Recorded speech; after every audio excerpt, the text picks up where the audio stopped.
Сәлем достар, эфирде оңай English бағдарламасы, сендермен мен Данияр. Бүгінгі санымызда біз ағылшын тіліндегі осыша формаларының бірі Present Simple туралы сөз қозғайтын боламыз. Present Simple аты айтып тұрғандай жай ғана осышақ, ол қазіргі таңда болып жатқан іс-әрекеттерге қатысты қолданылады. Present Simple шағының ерекшелігі инфинитив, яғни етістіктің бастапқы күйі ешқандай өзгеріссіз қолданылады. Мысалға, бірінші шақта I play football, мен футбол ойнаймын. You play football, he, she plays football. Жекеше түрдегі үшінші шақтың ерекшелігі негізгі етістіктің соңына S жалғауы жалғанады.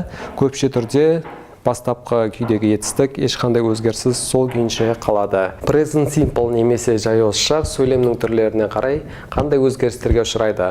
Бұл нәрсені түсіндірмес бұрын мен сіздердің назарларыңызды келесідей нәрсеге аударғым келеді. Ағылшын тілінде do деп аталатын етістік бар, қазақшаға істеу, жасау деген сөздермен аударылады. Do етістігі ағылшын тіліндегі кез келген етістікті алмастыра алатындай қабілетке ие. Әрі ол сөйлемде кейде көмекші етістіктің орнына жүреді. Енді сөйлемнің түрлеріне келетін болсақ, болымды сөйлем кезінде негізгі етістік, оны инфинитив деп атайды, өзі қойылады да. Мысалға, we come home late, біз үйге кеш келеміз, ешқандай өзгеріске ұшырап тұрған жоқ. Болымсыз сөйлем кезінде негізгі етістіктің алдына do көмекші етістігі шығады. Бұл жерде ерекшелік абай үшінші жақта айтылғаннан кейін don't сөзінің ортасына s жалғауы қойылып тұр. Абай doesn't speak Russian, абай орысша сөйлемейді.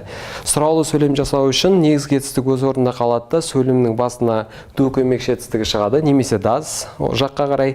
Көмекші етістіктен кейін есім мағынасын беретін кез келген зат есім немесе есімдік қойылады, және негізгі етістіктен кейін сөйлемнің басқа да мүшелері қойылады. Present Simple етістіктері сөйлемде қай кездері қолданылады? Оның екі түрлі жағдайы бар.